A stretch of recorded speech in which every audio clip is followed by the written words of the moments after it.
Muy buenas tardes a todos los que están ahí saludando en el chat. Juan Pablo, Guillermo, Federico, Marco Antonio, Ana Felisa, un gusto recibirlos nuevamente esta tarde. Lo mismo digo.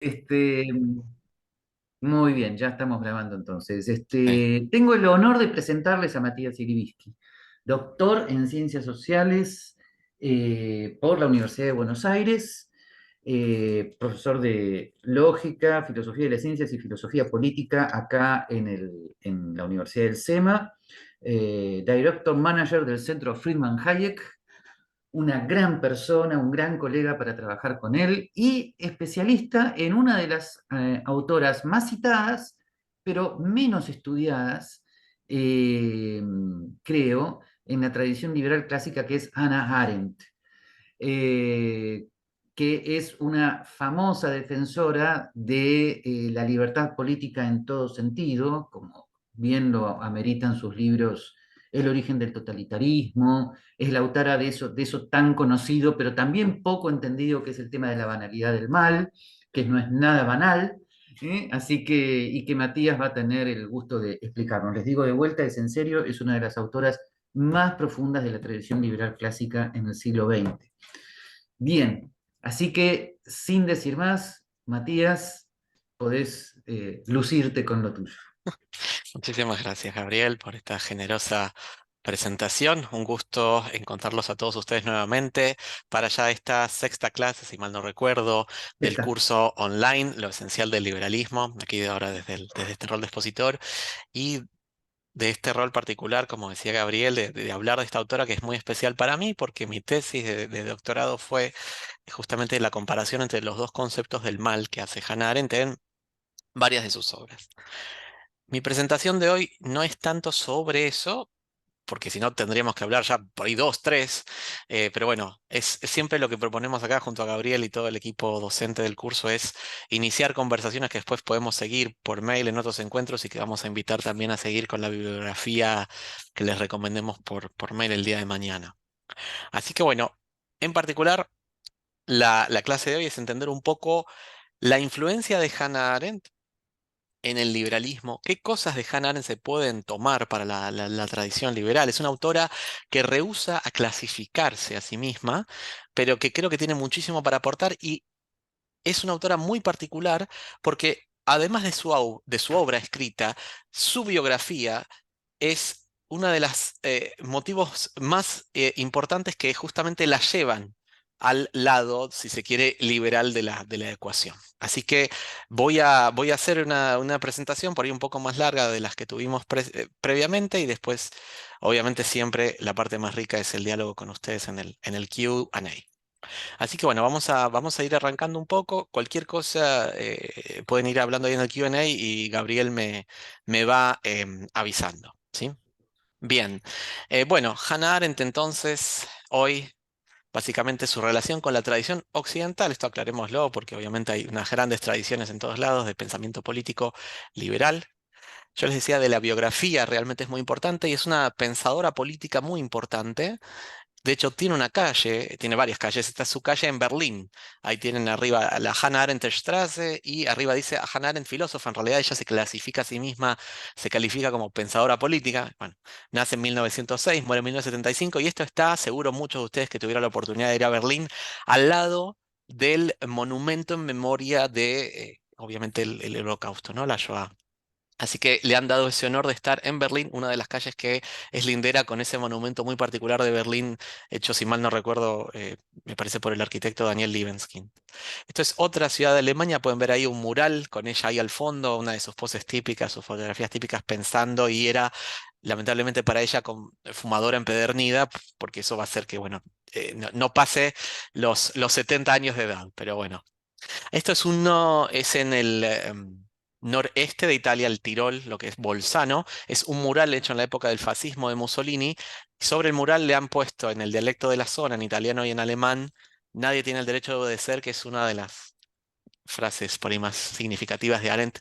sobre el mural de Mussolini. Así que es solo para dar una idea del impacto que tiene hasta nivel edilicio. Mucho de esto en Europa, perdón, y es una de las pocas pensadoras que tiene una película. Esta película es del año, si mal no recuerdo, 2012, la hace la cinematógrafa alemana Margarete von Trotta. La actriz Bárbara Zukova es la que hace el papel protagónico. Yo la he visto y tengo que reconocer, uno en una película, uno no espera un tratamiento tan riguroso, tanto de las fuentes primarias, es decir, los libros que escribió la autora o los artículos, como de fuentes secundarias que son correspondencia y demás. Y se ha hecho realmente un trabajo espectacular en una película que es una película de divulgación, ¿no? Uno no puede esperar un trabajo académico en una película, uno puede esperar un trabajo más académico en un documental, si se quiere. Realmente les recomiendo mucho la película, más allá que de vuelta es una película, no un documental, porque tiene un rigor de producción actoral y de documentación formidable. Yo realmente lo he disfrutado mucho y no es común tener pensadores que tienen películas sobre ellos y tener películas que estén bien hechas, que sean un puente entre lo académico y lo de divulgación. Pero esto les da una idea de realmente la relevancia y el impacto que ha tenido y que sigue teniendo esta autora en todo el mundo y que cada vez tiene más y más, ¿sí? Así que bueno, la clase de hoy es más que nada ver ¿qué aportes podemos extraer desde su biografía y sus escritos al liberalismo político? Para eso yo les hago hincapié desde el principio de la presentación en la biografía. Arranquemos entonces por el hecho de que nace en Hannover, Alemania, en una familia judía secularizada, no religiosa, de clase, si se quiere, media, media alta. Pierde a su padre relativamente joven por una enfermedad y eso es una marca un poco fuerte en su vida. Su padre era una persona muy culta. Tanto su padre como su madre tienen inquietudes, si se quiere, intelectuales y políticas.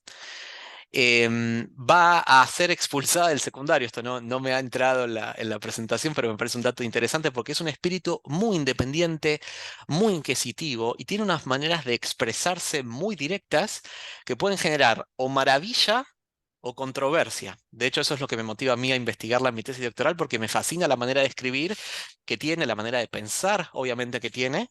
Si bien no coincido siempre, porque uno nunca va a coincidir incluso con las personas con las cuales uno más se deslumbre, ¿no? Tiene una lucidez política muy fuerte que hace que ya en el 1933 Hitler asume ese año el puesto de primer ministro, la cancillería de lo que es todavía la República de Weimar, feneciente, y ella ya empieza a hacer investigación para dar cuenta al mundo de la extrema xenofobia y los rasgos criminales del nazismo. Y ya en los inicios del nazismo, ella ya es arrestada. Y bueno, esto es un poco, nos va a parecer familiar a nosotros quizás por malos motivos en Latinoamérica, logra sobornar al policía de la comisaría en donde está detenida, no me acuerdo si le da cigarrillos o qué, bueno, y se empieza exiliando, pasa primero creo que por Praga, después por Suiza, termina en Francia. En Francia empieza a vincularse con organizaciones que ayudan a jóvenes judíos a escaparse de Europa, porque ya está el nazismo creciendo, y emigrar a Israel. Es decir, ya se tiene que escapar del nazismo por primera vez y de su país de origen en el cual ella tiene mucha vinculación porque estudia filosofía antes de emigrar con los principales filósofos alemanes. Acá por suerte tengo a Gabriel de moderador, Martin Heidegger y Karl Jaspers. Ujú. En 1939 empieza la Segunda Guerra e inicialmente los franceses la colocan en un campo de concentración. No es lo mismo que un campo de concentración nazi, pero tiene que dejar su puesto de trabajo, dejar su departamento, dejar de ver a su madre, a su marido, que también es puesto en otro campo de concentración para hombres, en el sur de Francia, la localidad de Gurs, por ser ciudadana alemana, ¿no? Por ser ciudadana de un país enemigo. Ya estamos de vuelta viendo cómo empeora su condición de vida por el nazismo. En 1940, lamentablemente, con la operación Blitzkrieg, la operación de guerra relámpago, Adolf Hitler se apodera de gran parte de Francia. Y en el sur de Francia se establece el régimen títere de Vichy, que es esta zona, lo que aparece acá como Free Zone en inglés, hasta fines de noviembre, 11 de noviembre de 1942. Bueno, hay una cierta autonomía ahí. Hay unos días en los cuales los franceses dejan de dirigir el campo donde ella está y los nazis todavía no llegan, o las autoridades de Vichy, no me acuerdo cuál es cuál. Y Arendt es de vuelta súper lúcida y dice, nos tenemos que escapar. Nos tenemos que escapar porque van a venir los nazis y nos van a destrozar a todos, judíos o no judíos. Algunas prisioneras la siguen, otras prisioneras le dicen, no, quedémonos acá. En esa época no hay WhatsApp, no hay redes sociales, no hay email, no hay teléfono casi, hay telegrama, entonces dicen, por lo menos con las autoridades nos van a poder poner en contacto, vamos a poder empezar a escribirnos cartas con nuestros parientes, ¿no? Uno para realmente dimensionar los dilemas que tenían estas personas hace ya más de 80 años atrás. Arendt es súper lúcida, dice, uno no puede confiar en fascistas. Y se escapa al sur de Francia, zonas cerca de Marsella. Esto también es de película, creo que no aparece en la película porque realmente toda la vida de esta autora es de película. Yo les decía, ¿no? Para recordar un poco esto que sabemos todos, en esa época no hay teléfono, no hay internet, no hay email, no hay celulares, y está un día en un pueblo, no me acuerdo si es este de Montauban en particular, en el sur de Francia, y de casualidad, en el medio del pueblo, de la nada, se encuentra con su marido que había hecho exactamente lo mismo que ella y se había escapado de su propio campo antes que lo tomen los nazis. El marido no era de ascendencia judía, el marido era originalmente un militante comunista, así que si los nazis lo apresaban, también lo hubieran deportado y enviado a un campo de concentración en el este de Europa. Así que han tenido ambos por separado la misma intuición y de casualidad se encuentran en el sur de Francia. Más imagen cinematográfica que esa, imposible. Bueno, siguen en el sur de Francia y el gobierno de Vichy es colaboracionista, ¿sí? El que siga diciendo que el régimen de Vichy permitió independencia de Francia está mintiendo históricamente. Estaría bueno que estuviera todavía Alejandro Gómez, que estuvo la semana pasada para tener más referencias históricas de ese régimen. Y tanto a ella como al marido los cita la policía. Por pedidos de los nazis, los cita la policía de Vichy para que vayan a las comisarías en el sur de Francia. Arendt había leído y es muy fanática de un autor de policiales, si se quiere, negros, belga, Simenon, y ella dice, yo no le voy a creer a la policía de Vichy, y no van a las citaciones y cambian de hotel. Realmente la biografía en estos años es de película. Arendt está en estos momentos con su segundo marido. Ya había estado casada antes con un señor, un intelectual alemán que se llama Gunther Anders, que es muy conocido por su militancia contra las bombas nucleares. Anders está allá en Estados Unidos y le facilita un visado y gracias a ese visado ya puede salir eventualmente de Francia, llegar a Portugal y de ahí tomar un buque con su marido y llegar a Nueva York en 1941. Y unos pocos meses después logra traer a su madre que estaba en París, para que el nazismo no la atrape. Tiene esa fortuna de realmente toda esta parte de su vida es de película y yo creo que toda esta parte, más allá del dramatismo, explica su posición eminentemente, no solo antitotalitaria, sino eminentemente a favor de cualquier tipo de medida restrictiva, de cualquier exacerbación, cualquier avasallamiento de las libertades civiles, políticas, sociales, culturales básicas de cualquier régimen democrático, republicano, liberal desarrollado que exista. ¿Sí? Por eso hago tanto énfasis en esta etapa de su biografía. Llega a Estados Unidos y a partir de aquí va a desplegar, fíjense, solo 10 años, va a empezar a desplegar una carrera ya no en el campo de la filosofía, perdón, sino que se va a dedicar a lo que a ella le va a gustar siempre, que es el campo del pensamiento político más académico o de ser comentarista político más, si se quiere, en medios de divulgación o periodísticos. ¿Sí? Va a combinar esas dos cosas, si bien su formación de origen es filosófica. Su primera gran obra, que es la que le va a consagrar como académica y como pensadora de divulgación, tanto en los Estados Unidos como en el mundo, es esta obra que es la primera que vamos a ver hoy, Los orígenes del totalitarismo, en donde, como Gabriel correctamente anticipaba, Arendt habla de una noción del mal, que es la noción del mal radical. Su biografía, su experiencia del nazismo y obviamente las consecuencias del nazismo que son por todos conocidas y las consecuencias del estalinismo soviético hacen que se ocupe de precisar justamente el régimen antipolítico y antihumano por excelencia. 7 años después va a empezar a hablar de lo que es su propia teoría política y en este caso va a pasar de hablar de algo muy negativo a hablar de algo muy positivo. Ella va a hablar en su correspondencia con Karl Jaspers, que es como su mentor filosófico, su maestro, con el cual va a seguir en contacto todo el resto de su vida hasta el fallecimiento de Jaspers, si mal no recuerdo, en 1969. y le va a decir, este libro, La condición humana, el del 58, para mí fue como una especie de cura posterior. Me permitió realmente ver lo positivo del mundo después de todo lo negativo que yo he pasado desde 1933 en adelante. Y a partir de 1958, en que se consagra, ya estaba consagrado, se consagra plenamente como académica, va a empezar a hacer diferentes estudios. Esto es lo que también anticipaba Gabriel. Primero va a hablar sobre la revolución, y aquí esto es algo que creo que no voy a llegar a tiempo a hablar hoy, o quizás lo voy a hablar al pasar, pero les voy a mandar un artículo de una experta en Arendt que habla un poco de la admiración que Arendt tiene por la revolución estadounidense. Esto lo tocamos en el curso hace 2 clases con la doctora Constanza Massina. Y como en este libro de 1963, Arendt va a criticar el tema que abordó también el doctor Alejandro Gómez la semana pasada, los dilemas que nos plantea ese enorme proceso político, social, económico, cultural que es la Revolución Francesa. En Sobre la Revolución, Arendt va a comparar la Revolución estadounidense de 1776 y la Revolución Francesa de 1789.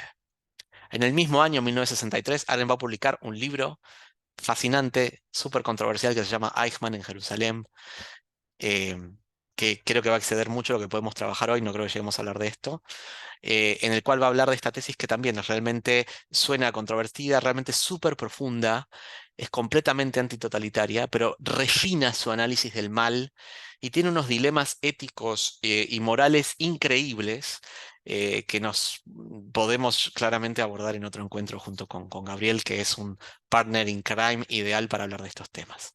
En todas estas décadas, 50, 60 y 70, Arendt, yo les decía, da clases en algunas de estas universidades, además de ser profesora invitada en universidades europeas, y entre los últimos años de su vida, en base al juicio Eichmann, se va a dedicar a explorar temas de moralidad, de juzgar y de política. Fallece en Nueva York en 1975. Entonces vamos a entrar, digamos, la idea de la presentación es abordar estos dos ejes, ¿sí? La parte, si se quiere, negativa, que fundamenta la parte positiva de su teoría política y que es eminentemente antitotalitaria, antidictatorial, pro libertad individual y colectiva. Vamos entonces, los orígenes del totalitarismo. Esta es una de las tapas de la obra, editada por Alianza Editorial. Tiene 3 volúmenes. Nos vamos a concentrar en el tercero. Los dos anteriores son Antisemitismo e Imperialismo, que estudian los antecedentes de este régimen político. Y el totalitarismo, básicamente, como su nombre indica, es un régimen total, ¿sí? Tanto Gabriel como yo somos muy cinéfilos. Hay una película que yo realmente valoro muchísimo, que es del director italiano Ettore Scola. Si mal no recuerdo, se llama Una giornata particolare, un día particular, y es interpretada por nada más ni nada menos que Sofía Loren y Marcello Mastroianni, y habla de lo que es el fascismo.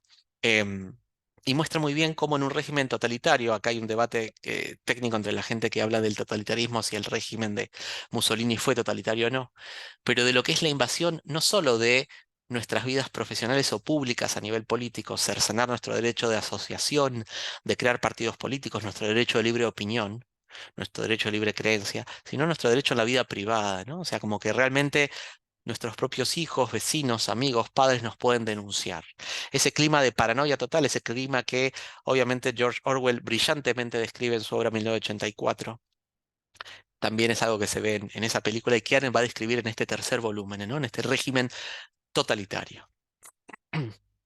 Dentro de este régimen, bueno, Arendt va a hablar de lo que es el mal radical, y fíjense, son acciones no comprensibles, el mal no es humano, ¿no?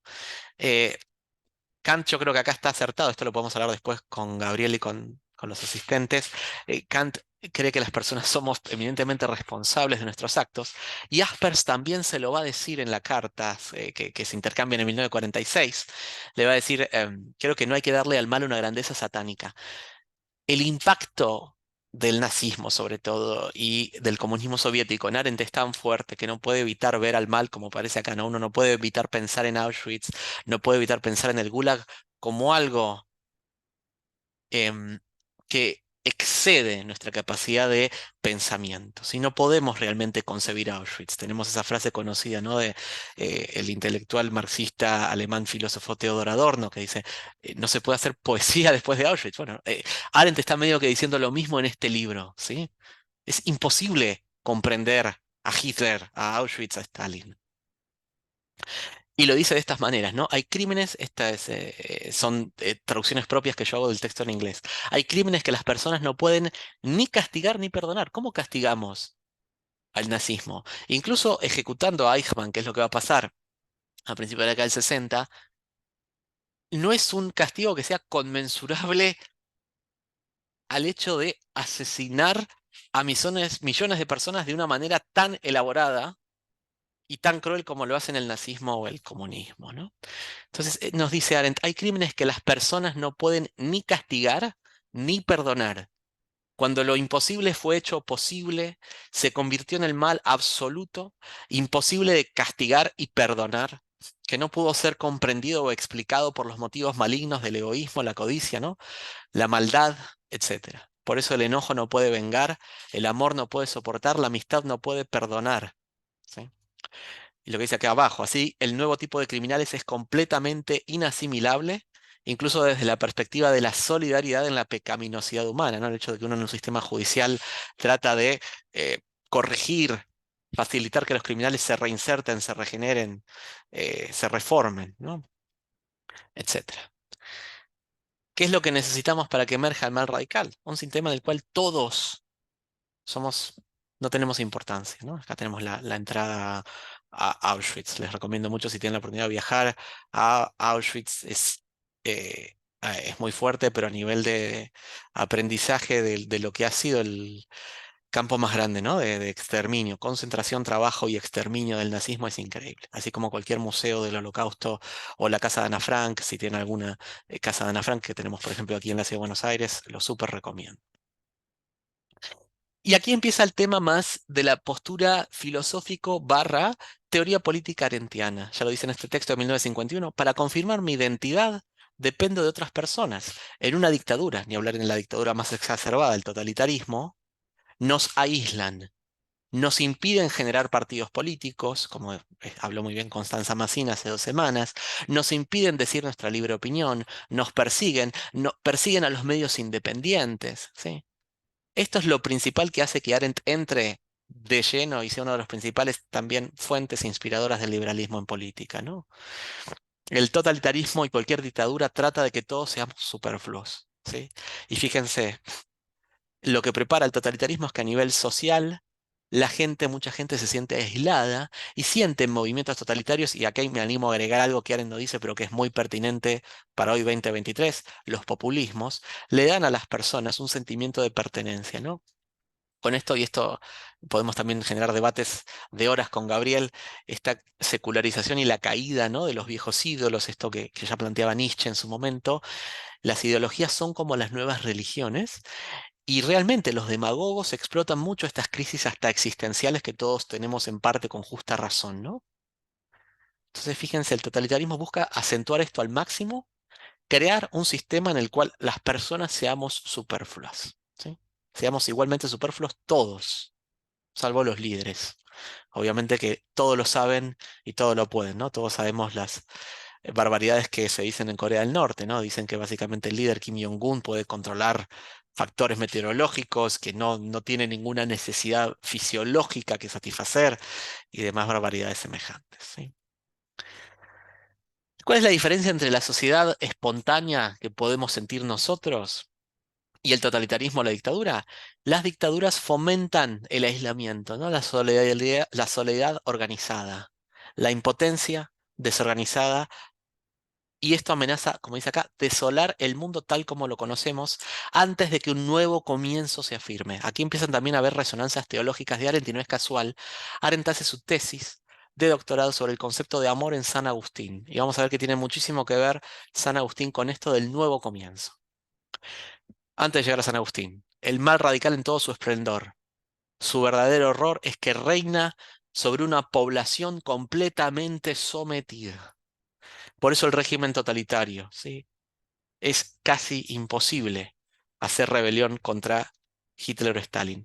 En 1951, en Eichmann, en Jerusalén, Arendt va a ver ciertos intentos de desobediencia, por eso yo ponía esa frase que está sobre el mural de Mussolini en Bolzano o Bosen en Italia, ¿no? O sea, pero en 1951, con el Holocausto a solo 6 años de haber sido interrumpido por la victoria de los aliados, esto todavía Arendt no lo está viendo, ¿no? Acá, bueno, pongo a Hobbes, si bien Hobbes no es totalitario, ¿no? Pero esta es la tapa de Leviatán y a mí siempre me fascina, esto lo digo en todas mis clases de primer año aquí en la UCEMA. Realmente tener esta etapa 1651 es fascinante, ¿no? O sea, todos sabemos la etapa de Leviatán, todas las personas están mirando al rey. Hobbes hace esto para evitar la guerra civil que está destrozando a Inglaterra, ¿sí? Entre católicos y protestantes y diferentes dinastías, pro-Estuardo, anti-Estuardo, ¿no? Entonces, la idea de los totalitarismos, las dictaduras llevan este modelo que básicamente Hobbes quiere prevenir simplemente la anarquía y la guerra civil fratricida al extremo contrario de una opresión total, ¿no? De Big Brother. Bueno, básicamente evitar la libertad, fíjense esto, ¿no? Evitar la espontaneidad, evitar generar lo nuevo, ¿no? Todas estas son las frases claves por las cuales realmente Arendt está, en tanto en la opinión de Gabriel como en la mía, dentro de las fuentes principales del liberalismo político. Y acá yo les hablaba del problema de la ideología y acá me tomé el atrevimiento de desviarnos un segundo a la definición canónica que encontramos en el diccionario de la Real Academia Española. Nos dice, bueno, ¿no? Me quedo con la primera, conjunto de ideas fundamentales que caracteriza el pensamiento de una persona, colectividad, época, movimiento cultural, religioso, político, que es más o menos lo que todos entendemos. ¿De dónde viene? Y esto es lo que más le interesa a Arendt, que siempre le gusta mucho hacer etimología, ¿no? Ir al origen de las palabras. Idea y lógica sobre el modelo de ideología. Parar en texto significa, exacerbándolo, lógica de la idea. ¿Qué ve Arendt en los orígenes del totalitarismo? Ve dos ideologías llevadas al extremo total, el comunismo y el delirio evolucionista nazi, ¿no? En ese sentido, el delirio racista nazi. En ese sentido, Arendt dice, la ideología encorseta a las personas en vez de liberarlas. La ideología les ha marcado tanto. Esos son los problemas que nos genera la ideología, que en vez de permitirles pensar, en vez de llenarlas de valores, de motivación para tratar de transformar el mundo para mejor, la gente la toma como simplemente una bajada de línea, como un nuevo dogma, ¿no? Hemos salido de una época que, si se quiere, por lo menos en partes de Occidente, en el cual había dogma religioso total y tenemos más libertad de pensamiento. Bueno, básicamente, Arendt dice, en el totalitarismo se ha reemplazado un dogma religioso con un dogma ideológico. El dogma interpretado férreamente, en el cual no se puede discutir, polemizar, a intentar ampliar, si se quiere, el paradigma en términos de Kuhn. Me siento un poco en vergüenza hablando de estos temas delante de Gabriel, pero ya me corregirás, Gabriel, después en la parte de preguntas y respuestas. Eh, la idea de ampliar el paradigma, para Arendt es clave. Arendt no quiere solo darnos la libertad de actuar en política. Para él, la libertad de actuar en política va de la mano con la libertad de pensar. Si nosotros solamente repetimos cualquier ideología que sea, hasta la más positiva, sin permitirnos tomar quizás elementos de algún otro pensador, de algún otro pensamiento, de algún otro conjunto de ideas, sin permitirnos cuestionar ciertas cosas con las que no estamos de acuerdo, permitir que el pensamiento evolucione, en vez de tomar al pensamiento como un logro abierto, ¿no? Esta sociedad realmente abierta de la que habla Popper en su libro homónimo. Si no tomamos la libertad, tanto a nivel práctico, político, como a nivel intelectual, de opinión, de pensamiento y de creencia, estamos fallando como sociedad y como personas. De ahí que Arendt esté muy realmente en contra de definirse a sí misma con cualquier ideología, ¿sí? Sea la que sea. Por eso es que uno la rescata para el pensamiento liberal, pero claramente todo esto que estamos viendo y lo que vamos a ver más adelante me parece sumamente inspirador y sumamente pertinente, sumamente lineal con la tradición política del liberalismo clásico. Hasta aquí entonces la parte que yo les decía que era la parte negativa, ¿no? La parte en la cual Arendt se ve motivada a sumergirse, a analizar el régimen que básicamente hizo que perdiera amigos, colegas, mentores, compañeros de estudio, profesores, familiares, etcétera, ¿sí? Ella era muy amiga, por ejemplo, de Walter Benjamin y es la que lleva la tesis sobre la filosofía de la historia a Estados Unidos porque él se las da antes de suicidarse, ¿no? Que él no puede pasar los Pirineos. Entre muchas de las otras víctimas que ella pierde en el nazismo. Esa carga que Arendt hace en parte catarsis en Los orígenes del totalitarismo 1951, la parte negativa, no dice, bueno, muy bien, ha dejado ahí algunos puntos con el tema de la espontaneidad. Ella habla de que hay un anillo de hierro que nos controla, ¿no? En el totalitarismo. Le falta la contraparte positiva. Y en esto Arendt va a abrevar, se abrevó en Kant un poco para hablar del mal radical, eh, y había hecho una breve mención al nuevo inicio y a la espontaneidad en San Agustín, lo va a dejar mucho más en plano en esto que yo les anticipaba, que ella describe como su cura posterior, o lo que la biógrafa de Arendt era su discípula, Arendt dirige a, la autora se llama Elizabeth Young Bruegel, en sus estudios de doctorado, y la biografía que hace Young Bruegel sobre Arendt se titula Amor Mundi, el amor al mundo. Arendt va a establecer todo lo positivo y cuánto aprecia la libertad que tenemos de actuar en política y de revelar nuestra identidad con los otros y de pensar lo que queramos en estos trabajos de finales de la década del 50 en adelante. La parte positiva, la parte que ella va a describir como la cura que le permite ver lo positivo después de todo esto tan negativo que tiene que pasar. El libro en el cual ella escribe esto, yo les anticipaba, es La condición humana, 1958. Es un libro, mi libro de cabecera que me ha permitido entender un poco más a la autora. Para efectos de la presentación de hoy, en vez de tomar el libro entero, voy a tomar una conferencia que da un año antes, en 1957, que es esta conferencia que aparece aquí. Labor, trabajo, acción. Y acá de vuelta es un lujo tenerlo a Gabriel, porque Aren básicamente tiene dos autores clásicos que admira mucho. ¿Sí? Uno es Sócrates, por la libertad del pensar, ¿no? Y en esto Gabriel es un gran ejemplo de la tradición socrática de pensar y de enseñar, que es lo que hace que todos valoremos tanto a Gabriel. Eh, el hecho de realmente esta independencia de pensamiento, de pensar desde cero como si nunca nadie hubiera pensado antes. Para eso Arendt es clave tanto en el pensar como en el actuar. Si nos permitimos pensar y eventualmente juzgar las órdenes que recibimos, los dilemas que tenemos delante, cuántos menos genocidios, cuántos menos tragedias, cuántos menos dictaduras, populismos, demagogos tendríamos, ¿no? Hoy por hoy en el mundo. Entonces, esta contraparte positiva la va a tomar por un lado de este modelo, no tanto el de Sócrates que escribía recién, sino de su otro referente clásico que es Aristóteles. Y básicamente Arendt lo que va a decir en 1958 es, tenemos tres, si se quiere, rangos de la vida activa, no de la contemplativa, ¿no? Esta oposición que existe a nivel clásico y que también sigue perdurando en el nivel medieval, ¿no? En la práctica tenemos tres cosas para hacer: la labor, el trabajo y la acción. Vamos a ver cada uno y esto lleva a ver por qué parar en realmente la actividad política es lo más importante y lo más humano que tenemos para hacer en la Tierra. La labor es básicamente producir los elementos que necesitamos para satisfacer nuestras necesidades básicas. Para aquellos que estén familiarizados con la pirámide del economista Abraham Maslow, ¿no? Las partes más básicas fisiológicas de estos elementos de seguridad también, un poco que hablábamos, ¿no? De tener comida, tener abrigo, tener vestimenta, tener un hogar, bueno. Sobre todo en términos de necesidades fisiológicas y sobre todo en términos de alimento, ¿sí? La labor es el marco de la necesidad, el marco de tener que cultivar, que producir los bienes como acá ponemos, ¿no? Bienes alimenticios, ¿sí? Estos bienes no son durables, ¿no? Creo que se llaman bienes fungibles en economía. Y bueno, estamos en un ciclo permanente, permanente. Producimos, consumimos, producimos, consumimos, producimos, consumimos. Hay un concepto hoy muy en boga en teoría política que se llama la biopolítica y que toman parte de estos trabajos de Arendt para asignar cuán influenciados estamos por lo biológico. En mi interpretación del autor, ella estaría en contra de esa interpretación porque para ella esto es lo más bajo, no es que desprecia, ella no está despreciando, pero de todas las cosas que hacemos, esto es lo más efímero. Estamos todo el tiempo asignados por la necesidad.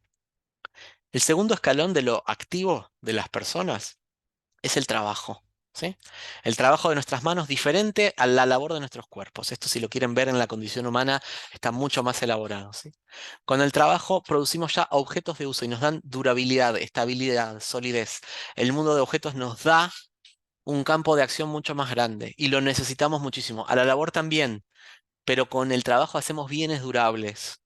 ¿Sí? Estabilidad, solidez, para poder actuar, para poder hacer cosas con las demás personas. La destrucción es accidental al uso, pero inherente a la labor, ¿sí? Entonces, las cosas a veces se van destruyendo, se van rompiendo, pero duran un poco más. Entonces, fíjense lo que dice acá, estabiliza la vida humana. ¿sí? Y los objetos nos dicen quiénes somos, ¿sí? Nos reconocemos en nuestras casas, nos reconocemos en nuestros lugares de trabajo, en nuestros lugares de recreación, nos reconocemos en los pueblos, las ciudades donde vivimos, en nuestros países, ¿sí? En los medios de transporte. O sea, realmente nos ayudan a fijar nuestro lugar en el mundo a nivel objeto. Vamos a ver que lo más radical, en el buen sentido de la palabra, viene dado por la interacción con los otros. Entonces, hasta acá el trabajo. Y el problema de Arendt, y esto lo describe mucho más en la condición humana que en esta conferencia, que obviamente es un libro, entonces tiene más elementos para desarrollarlo, es que cree que nuestro mundo está viviendo al revés. Cree que nuestro mundo está obsesionado por satisfacer todo el tiempo necesidades y exaltar esa satisfacción. Y acá te podemos pensar en cuántos influencers tenemos en redes sociales que nos recomiendan restaurantes, cafés, bares. No es que eso esté mal, lo aclaro, no es que eso esté mal. Lo que está mal es pensar que eso es lo máximo. Esto, de vuelta, agradezco tener a Gabriel acá.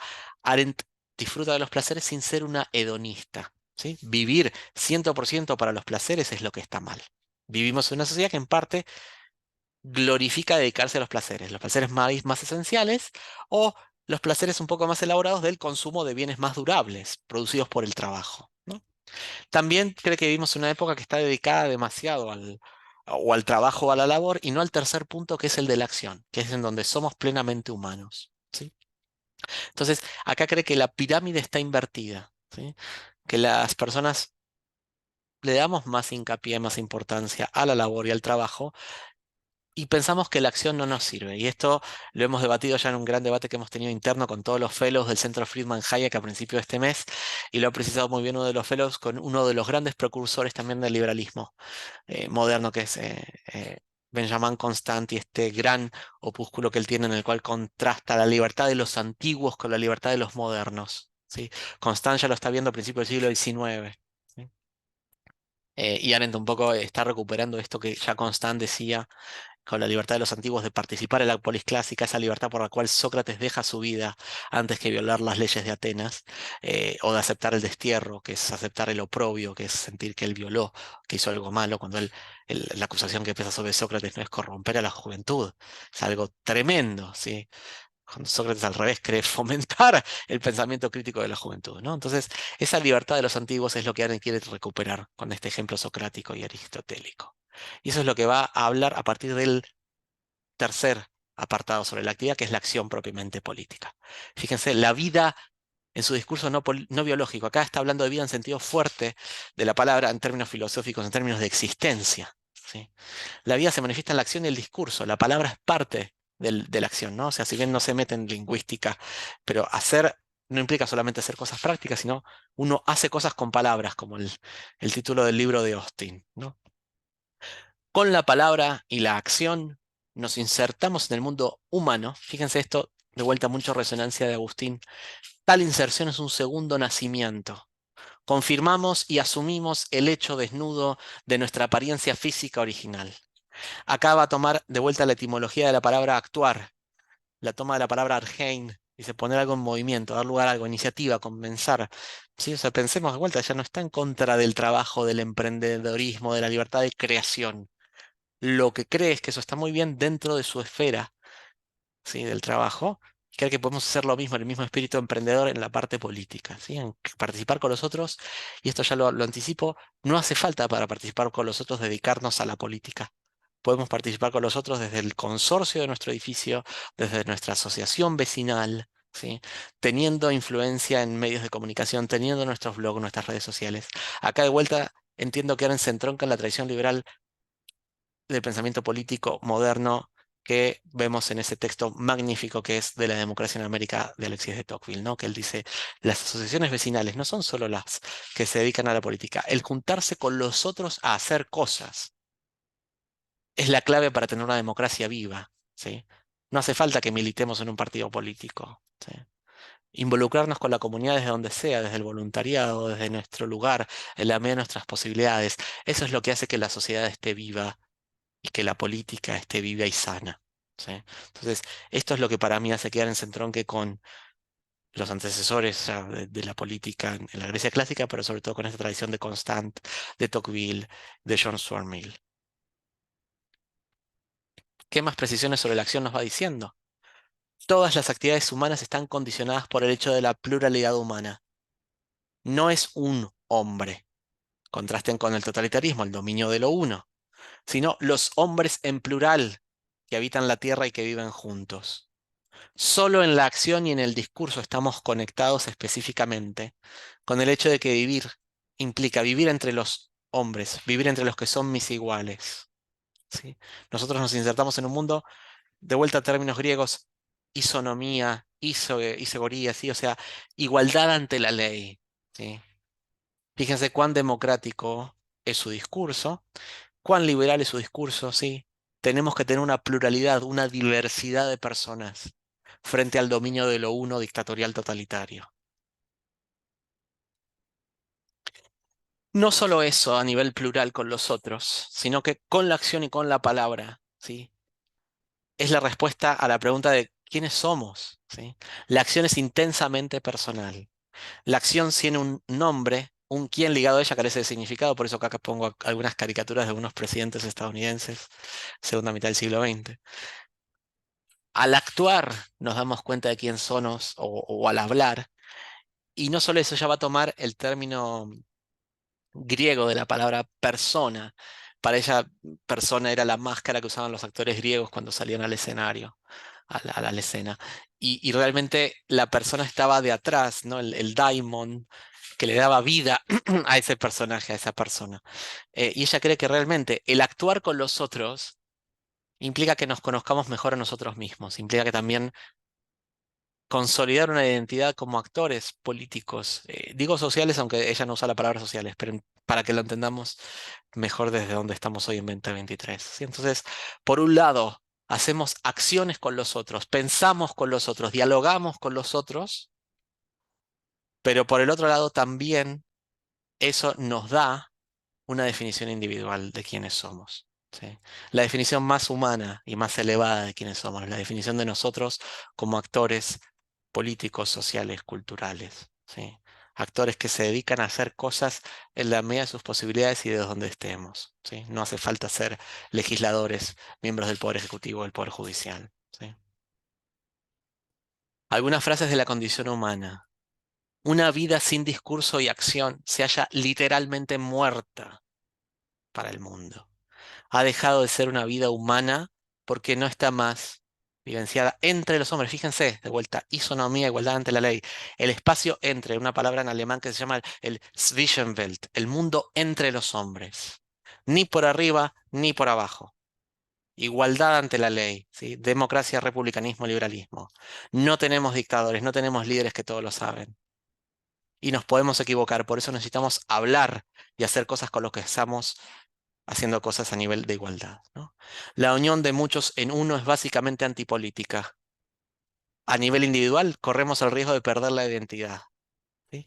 La tiranía y el totalitarismo, acá pueden ver un tren de ideas persistente, hasta 1958, y ya con esto empiezo a redondear para que podamos hacer las preguntas y respuestas, me quedan un par de slides, se basa en el aislamiento de las preguntas, a fin de que no se pueda dar lugar a la generación mancomunada de poder político. Nosotros podemos ser brillantes, podemos ser Messi, si se quiere, para hacer un ejemplo, perdón, el chauvinismo argentino, pero lo tenemos muy a flor de piel desde diciembre del año pasado. Sé para entender y disculpar los colegas latinoamericanos. Uno puede ser Messi. Messi solo sin el resto de la selección no hace nada. Sí. Maradona es otra cosa, ahí entramos en otro debate, ¿no? Pero digamos, más allá del chiste y la analogía fácil, uno puede ser Einstein, puede ser quien sea, pero una cosa es tratar de generar algo en soledad y otra cosa es realmente tratar de mejorar nuestra cuadra, nuestro edificio, nuestro barrio, nuestra ciudad, nuestra provincia, nuestro país, nuestra región, nuestro mundo. Para eso sí o sí necesitamos hacerlo con los otros y todos tenemos la misma dignidad como seres humanos. ¿Sí? Aren tuvo una lección de fuego y lo aprende lamentablemente a través de exiliarse del nazismo y demás, pero esta es la clave de su pensamiento, ¿sí? Todos somos iguales y todos tenemos el mismo derecho a participar en política. Por eso esto se puede después también vincular con una de las últimas presentaciones de este curso, que va a ser la doctora Civil Rhodes con el tema de situaciones de derechos humanos en América Latina y demás, que es algo que también habló la doctora Constanza Massina hace dos clases. ¿sí? Vamos a las últimas diapositivas de la presentación. La acción es generar cosas nuevas, ¿sí? Con la acción generamos un nuevo proceso, afecta a muchas personas y no podemos controlar la acción. Fíjense cuánta libertad hay en esto y cuánta racionalidad. Claro que no podemos controlar todo lo que hacemos, ¿sí? Por eso dice acá, más allá de nuestra intención, lo que queremos hacer nunca logra su propósito, ¿sí? No es como la fabricación, yo creo una mesa, yo creo una silla, no es como la labor, yo produje tomates, yo produje manzanas. Esto no tiene, como dice acá, una narración, la historia en general no tiene comienzo ni fin frente al totalitarismo. El comunismo nos dice vamos a llegar al paraíso socialista, nadie va a tener que trabajar, socializamos los medios de producción, etcétera. El nazismo nos dice vamos a eliminar las razas inferiores y va a sobrevivir la raza aria superior, y ese es el fin de la historia. Digamos, todos tienen, si se quiere, conceptos, hablan de su propio paraíso, si bien son infiernos, ¿no? Los totalitarismos. No son los únicos. Muchas ideologías, muchas religiones, obviamente, ¿no? Tienen esta visión, si se quiere, redentista, milenarista del fin de la historia. El tema es que los totalitarismos lo hacen a un nivel catastrófico, ¿sí? Para Arendt, nuestra acción es libre e incontrolable, aun cuando querramos hacer algo con los otros. Porque eso genera una reacción en cadena que es incontrolable. Esta película que está hoy de moda, brillante Oppenheimer, que habla de esta reacción en cadena física nuclear, eh, nosotros la vemos a nivel político con Arendt. ¿Sí? No tenemos un fabricador, un dictador, un líder en lo político. Lo político es frágil y no lo podemos controlar. El que quiera controlar la política nos quiere dominar, nos quiere censurar. Huyamos de esas personas, contrarrestémoslas, ¿sí? Como diría Popper, defendamos la democracia, ¿no? Desde adentro. Entonces, nosotros actuamos con los otros. Las consecuencias de cada acto son ilimitadas. Por eso no podemos controlar a la política.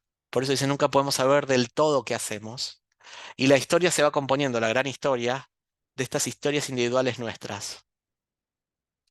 Cada día que hacemos con los otros, que redefinen nuestra identidad, la de los otros y del lugar en donde estamos, de la comunidad a la que pertenecemos. La acción es irreversible.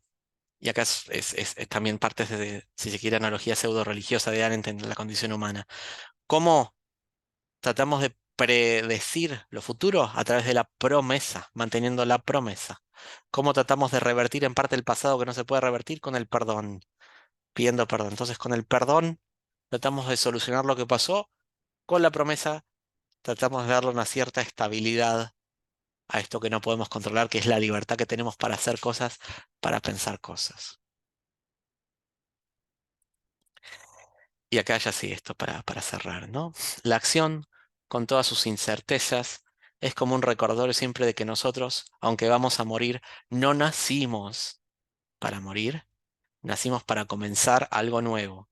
Initium ut esser homo creatus est. Para que hubiera comienzo fue creado el hombre, dijo Agustín, que acá aparece plenamente ya en estos textos. Con la creación del hombre, el principio del comienzo entró en el mundo, lo cual naturalmente no es otra forma de decir que con la creación del hombre, el principio de la libertad apareció en la tierra, ¿sí? Frente a los totalitarismos que nos quieren aniquilar nuestra capacidad de acción y nuestra capacidad de pensamiento, la democracia, el liberalismo, la república nos permite, y es el único régimen que nos permite ser plenamente humanos, que nos permite obviamente la capacidad para producir nuestros medios de subsistencia con la labor, para generar riqueza y generar un conjunto de objetos durables que nos da estabilidad a través del trabajo. Pero por sobre todas las cosas, recuperando esa libertad de los antiguos de Constant, esta capacidad de Sócrates de provocar y de deliberar, esta capacidad de Aristóteles de ver a la política como lo más sublime de las personas, esta capacidad de Tocqueville de que una sociedad viva es una sociedad en la cual no solo los políticos hacen política, sino que estamos todos involucrados con los demás desde nuestro lugar. Esta es la tradición en la cual se inserta Hannah Arendt y estos son algunos de los elementos que me ha encantado compartir con ustedes hasta este momento, por los cuales Arendt se inscribe plenamente en esta tradición. Muchísimas gracias. Bien, ha llegado entonces el difícil momento de administrar las muchas preguntas que hay.